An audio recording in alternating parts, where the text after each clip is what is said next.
Modjoul has developed a screening plan that's easy to use, brings peace of mind to you, your colleagues, and your employer. Let's explore how it works.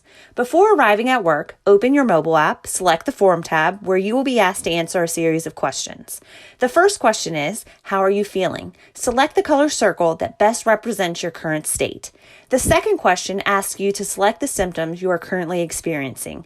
These symptoms are fever, cough, shortness of breath, fatigue, body aches, headache, diarrhea, sore throat, or none of the above. The final question requests your temperature. After measuring your temperature, use a thermometer. Enter your temperature in the line provided. Don't forget to include the decimal point. Once the questionnaire has been completed, press Submit. Your dashboard will show your most recent readiness score and QR code. The green circle with the word Clear indicates you can report to work.